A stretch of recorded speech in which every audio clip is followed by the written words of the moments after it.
আসসালামু আলাইকুম। ভূত এপিসোডের সকল ভৌতিক লিসেনারদের জানাই ঈদুল আজহা শুভেচ্ছা, ঈদ মোবারক। আশা করি সবাই ভালো আছেন। টেকনিক্যালগত কিছু কারণে গত 2 দিন কোনো এপিসোড আপলোড হয়নি, এর জন্য আমরা আন্তরিকভাবে দুঃখিত। তো ওই সমস্যাটা আশা করি সমাধান হয়ে গেছে। কথা না বলে সরাসরি ঘটনায় চলে যাই। আজকে ছোট ছোট 3টি ঘটনা আছে, সেটা পাঠিয়েছে হলো শিলা আক্তার সাভার থেকে। আশা করি ভালো লাগবে। সরাসরি ঘটনায় চলে যাই। আসসালামু আলাইকুম। ভূত এপিসোডের পক্ষ থেকে সবাইকে ঈদ মোবারক।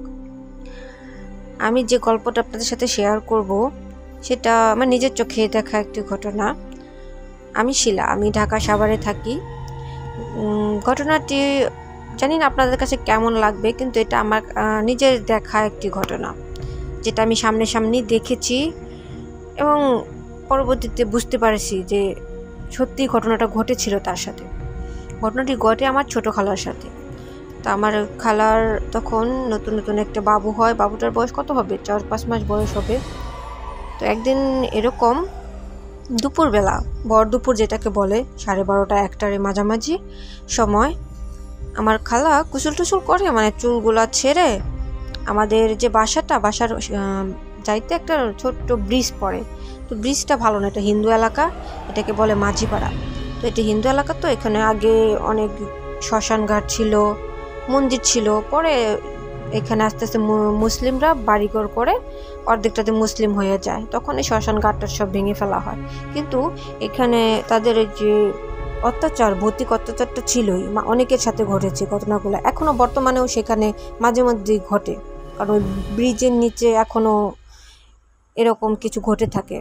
তো আমার খালার মাথায় অনেক বড় চুল, একদম মাজার নিচে। তো সে দুপুরবেলা ওখানে আমার বড় বোনের সাথে হাঁটতে হাঁটতে ব্রিজে দাঁড়িয়েছিল। হঠাৎ সে একটা কিছু খেয়াল করলো, যে যেমন চুলগুলা পিছন থেকে কেউ টানছে, মানে তার চুল বেয়ে বেয়ে কিছু উঠছে। তো তার মধ্যে একটা ভয় কাজ করাতে সে বলল, যে আমার বোনরে বললো, চল বাসায় চলে যাই। তো বাসায় চলে আসছে। তো বাসায় আসার পর থেকে তার যে ছোট বাবুটা মেয়ে, তার কুলে যায় না। তার কুলে দিলেই বাচ্চাটা কান্না করতেছে, প্রচণ্ড পরিমাণে কান্না করতেছে, এমনকি দুধও খাচ্ছে না। তো এরকম সারা দিন যাচ্ছে। তো সবাই ভয় পাচ্ছে যে কেন বাচ্চাটা খাচ্ছে না, এভাবে কিভাবে চলে। তো এভাবে সেদিন কাটলো। পরের দিনে সেম অবস্থা, আমরা সবাই নিচ্ছে, আমাদের কাছে থাকে, আমার খালার কাছে থাকে না। সে কুলে নিলে বাচ্চাটা কান্না করে, মানে কেমন যিনি একটা অঙ্গভঙ্গি করে। এভাবে 2 দিন কেটে যায়। 2 দিন কেটে যাবার পর আমার নানি আবার এক ফকিরের কাছে যায়। সে আর কি বৈঠক দেয়, বৈঠকের মাধ্যমে এসব দেখে। তো আমার নানির সন্দেহ হয়েছে যে যেহেতু দুপুরবেলা গেছে, যে কিছু হতে পারে। তো তার কাছে নেওয়ার পর সে বৈঠক দেওয়ার পর সে আমার খালার সাথে যে জিনিসটা ভর করছে সেটাকে হাজির করার সাথে সাথে আমার মানে খালার শরীরটা একদম কেমনভাবে যেন লড়ে ওঠে। তো হাজির করার পর তাকে জিজ্ঞেস করে, কিরে তুই একে ধরছিস কেন? তখন ও ওইটা উত্তর দেয় যে ও দুপুরবেলা আমার রাস্তায় যেয়ে দাঁড়াইছিল কেন, ও আমার রাস্তায় যেয়ে দাঁড়াইছিল, তাই আমি ওর চুল বেয়ে বেয়ে ওর মাথায় ঘুরছি। আর বাসায় আসার পর আমি চাইছিলাম ওর বাবুর আমি চুষা খাবো, এই কারণে ওরে আমি ধরছি।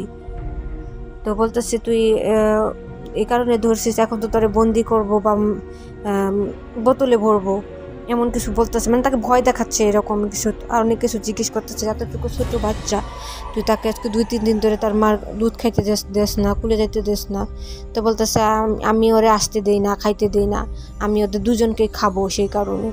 তো এইভাবে অনেক কিছু পরে সেই ফকিরটা কী করলো, যে তোরা মেসকে মেরে ফেলবো বা বোতলে ভরবো। পরে ওটা বলতেছে, না মানে ক্ষমা করে দাও, আমি অনেক দূরে চলে যাবো, ওদের ছেড়ে চলে যাবো।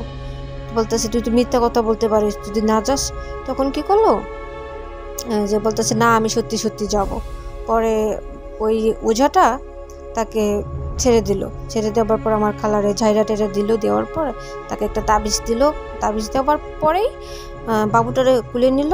আর বাবুটা আমার খালার কুলে যাওয়ার পরে দুধও খাবার পর সবাই বুঝতে পারলো যে তার সাথে কিছু একটা ঘটেছিল। তো সেইটাই আমার ঘটনা, যে আমার নিজের চোখে দেখা, যেটা যতটুকু বুঝতে পারছি, তখন বয়স খুবই কম ছিল, তারপরেও যতটুকু অভিজ্ঞতা বুঝতে পারছি যে কিছু যদি নাই হইতো তাহলে তার বাচ্চারা তার মার কুলে যাইতো, খাইতো। কিন্তু যেহেতু তার বাচ্চাটা তার মার কুলে যাচ্ছিল না, খাচ্ছিল না, তো জিনিসটা আমার তখন সত্য মনে হয়েছিল। তো এই ঘটনাটুকু আমার এখানেই শেষ। তারপরে আর কখনো আমার খালা ওই ব্রিজ পার ওইভাবে যায় নাই, চুল ছেড়ে সেভাবেই চলছে। এমনকি ও যেটা বলছে এই তাবিজটা তার সাথে রাখতে, পরে আর কি সেটা সেরে যায়। তো গল্পটা আপনাদের কেমন লাগলো জানি না, কিন্তু আমি আমার জীবনের একটা অভিজ্ঞতা আপনাদের সাথে শেয়ার করলাম। ভালো লাগলো হয়তো, বা আবারও সামনে আমার আরও কিছু ঘটনা আছে যেগুলা আমার নিজের সাথে ঘটেছিল, বা আমার বোনের সাথে ঘটেছিল, বা আশেপাশে কারোর সাথে ঘটেছিল, সেগুলো আপনাদের সাথে শেয়ার করব। তো আপনারা জানাবেন কেমন লাগলো, আর সবাই ভালো থাকবেন। ঈদ মোবারক। আসসালামু আলাইকুম। ভূত এপিসোডের পক্ষ থেকে সবাইকে স্বাগত। আশা করি সবাই ভালো আছেন। আমি আমার নিজের সাথে ঘটে যাওয়া একটি ভৌতিক কাহিনী আপনাদের সাথে আজকে শেয়ার করব। ঘটনাটা ঘটেছিল আমার সাথে 2006 কি 2007 সালের দিকে। তখন আমি অনেকটা ছোট, কিন্তু বুঝি। ঘটনাটা ঘটার 2-3 দিন আগে, যেমন আমার বড় বোন, আমরা তিন বোন আমরা একই সাথে শুইতাম। তো আমি বরাবরই মাঝখানে ঘুমাতাম, আর 2 বোন দুপাশে। তো আমার বড় বোন সকালে উঠে আমার আম্মুকে বলতেছে, মা, তোমার মেয়ে রাতে ঘুমের মধ্যে স্যাপ দিয়ে আমার শরীর ভরে দিছে, থুতু দিয়ে। মা বলতেছে, ধর তুই এগুলো কি কথা বলতেছিস, যেটা কোনো কথা বলে, ঘুমের মধ্যে তোকে থুতু দিবে কিসের জন্য?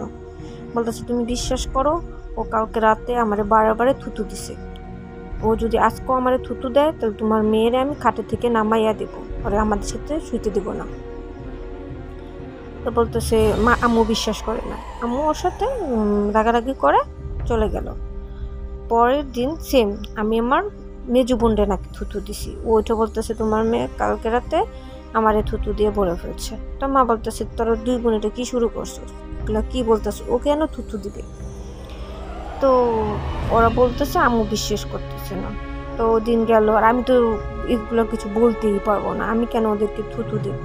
তোরা 2 বোনে মিলে বলতেছে, আজকে তোমার মেয়ে থুতু দিলে আমরা 2 বোন মিলে ওর ইচ্ছে মতো পিটাবো, এ কথা বলছে। তো রাতে এরকম রাত হলো, রাতে হওয়ার পর আমরা 3 বোন সেম ভাবে শুইলাম। ওই দিন আম্মু আমাদের সাথে শুয়েছে, বলতেছে, তোরা 3 জন তাহলে উপরে শু, আমি নিচে শুই। ও কিসের জন্য তোদের থুতু দেয় আজকে আমি দেখবো। তো মা নিচে শুয়েছিল। ওদিন এই মাঝরাতে, রাত কত 12টা-1টার দিকে নাকি হঠাৎ করে আমাদের যে খাটটা নাকি মানে অনেকভাবে কাঁপাকাঁপি করতেছে, অনেক জোরে কাঁপতেছে। তো কাঁপতেছে। তো এটা আমার বড় বোন টের পেয়ে ওর ঘুম ভেঙে যায়। তো ও দেখে যে খাট কাঁপতেছে। পরে আম্মুরে ডাক দিছে, আম্মু দেখো খাট কিভাবে কাঁপতেছে। তো আম্মু উঠে ঘরের লাইট অন করার পর দেখে যে আমার চোখের কালো মণিটা নেই, কালোটা নেই, শুধু সাদাটা আছে। আমার চোখগুলো উপরে উঠে গেছে, শুধু সাদাটা বেরিয়ে আছে। তো আমি প্রচণ্ডভাবে কাঁপতেছি, আমার ওই কাঁপুনিতে পুরো খাট কাঁপতেছে। তো আম্মু তো প্রচণ্ড ভয় পেয়ে গেছে। ভয় পাওয়ার পরে কি করবে আব্বুরে ডাক দিল। বসার পরে এখন কি করবে, আমাদের এলাকায় যে ওঝা ছিল, তো আম্মু ওনারে ডাক দিতে গেছে। তো উনি আসছে, আর আমার বড় মামা আবার এইসব ওঝাদের কাজ করে। তো ওনারেও ডাক দিছে। আসার পর ওনারা যখন আমাকে ঝাড়পুছ করতে আসে, তো ওনারা নাকি আমাকে ঝাড়পুছ করতে পারতেছে না। আমাকে যখন ধরতে আসে, আমি নাকি ওনাদেরকে ধাক্কা দিয়ে ফেলে দিতেছি। মানে এতগুলো মানুষ আমার শক্তির সাথে পারতেছে না আমাকে এমনভাবে তারা সবাই আমাকে জোরভাবে ধরতে যেতেছে, কেউ পারতেছে না, সবাইকে আমি ধাক্কা দিয়ে ফেলে দিচ্ছি। আর আমার চোখগুলো তো সাদা হয়ে গেছে। তো সবাই ভয় পেয়ে যেতেছে। ভয় পাওয়ার পরে যে এলাকার যে ওঝাটা ছিল, সে একটা পানি পড়া দিয়ে আমার গায়ে ছিটিয়ে দেওয়ার পরে নাকি একটু আমি যখন শান্ত হই, তখন আমাকে অনেক ঝাড়পুছ করে তেল টেল পরে সেগুলা সারা গায়ে দিয়ে মানে অনেকক্ষণ সময় লাগছে আমার কাছ থেকে এটা মানে ছাড়াইতে, সহজে যাচ্ছিল না। অনেকভাবে ইয়া করতেছে, পরে নাকি তাকে জিজ্ঞেস করছিল যে তুইও ওর সাথে এমন করতেছিস কেন, তো ওটা নাকি ওই আবায়াটা নাকি উত্তর দিছিল ও দুপুরবেলা পুকুর পাড়ে কেন গেছিল, আমি ওইখান দিয়ে হাঁটতেছিলাম, ও পুকুর পাড়েই আমার রাস্তায় দাঁড়ায় ছিল, তাই আমি ওর উপরে ভর করছি, তা এখন ওকে আমি খাইয়া ফেলবো এইসব অনেক কিছু বলতেছে। পরে তারা অনেক ঝাড়পুছ করে অনেক কিছু ভয় দেখে সেটাকে নাকি তাড়ায়, তারপরে নাকি আমার চোখগুলো স্বাভাবিক হয়ে যায়, আমি স্বাভাবিক হয়ে ঘুমিয়ে থাকি। সকালে উঠে দেখি যে আমি আব্বু আম্মুর সাথে শুয়ে আছি, আমার সারা সুর তেল দিয়ে মাখা, তো আমি তখন অত কিছু বুঝি না। তা আমি বলতেছি যে আমি এখানে কেন, তো আম্মু বলতেছে কিছু না, এমনি তুই রাতে কান্না করতেছিলি তাই নিয়ে আসছি, মানে আমাকে তখন বলে নাই। পরবর্তীতে আমার বোনেরা আর কি ঘটনা যখন আমাকে বলে আমি আসলে কিছুই বলতে পারবো না, তখন ওরা বললো যে এই কাহিনী আমার সাথে এরকম একটা কিছু ঘটেছিল। এই ছিল আমার জীবনের মানে প্রথম এবং শেষ এই একটাই কাহিনী যেটা আমার নিজের সাথে ঘটেছিল। তারপরে কখনো আমার সাথে এরকম কিছু ঘটে নাই। তারা আমাকে তাবিজ দিয়েছিল, তাবিজটা কিছুদিন ব্যবহার করছি, মানে তারপর আর এরকম কোনো কিছু হয় নাই। তো এটা আমার নিজের অভিজ্ঞতা থেকে মানে একটা ঘটনা আপনাদের সাথে শেয়ার করলাম। জানি না কেমন লাগছে, কিন্তু এটা আপনারা বিশ্বাস করবেন কিনা, কিন্তু এটা আমার সাথে সত্যি ঘটেছিল। তো সবাই ভালো থাকবেন, সবাইকে ঘটনাটি শোনার জন্য ধন্যবাদ। আসসালামু আলাইকুম, episode.com-এ সবাইকে স্বাগতম। আজকে আমি আপনাদের সাথে যে গল্পটা শেয়ার করব সেটা আমার ছোট কাকার সাথে ঘটেছিল অনেক আগে। সালটা মনে নাই, তখন আমার জন্ম হয় নাই। তা আম্মুর কাছে পরবর্তীতে শোনা। কাকা আমাদের কাছে বাসায় থাকতো, বাবাকে কাজে হেল্প করতো। তা আমাদের বাসাটা যেখানে ছিল সেখানে আসতে বাসার আগে একটা বিশাল বড় বাঁশঝোপ ছিল, বাঁশঝোপটা পার করে আমাদের বাসায় আসতে হতো। তো বাঁশঝোপে নাকি আগে পরে অনেক এরকম হয়েছে, মানে অনেক ধরনের ঘটনা হয়েছে। তো সেগুলো তো আম্মু জানে, কাকা তো জানে না। কাকা নতুন নতুন আসছে, তো প্রথম যেদিন আসতেছে একা একা রাতে, তখন কাকা বুঝতে পারে যে বাঁশঝোপের উপরে কেউ বসে বসে বেহালা বাজাচ্ছে, মানে একটা বেহালার আওয়াজ হচ্ছে।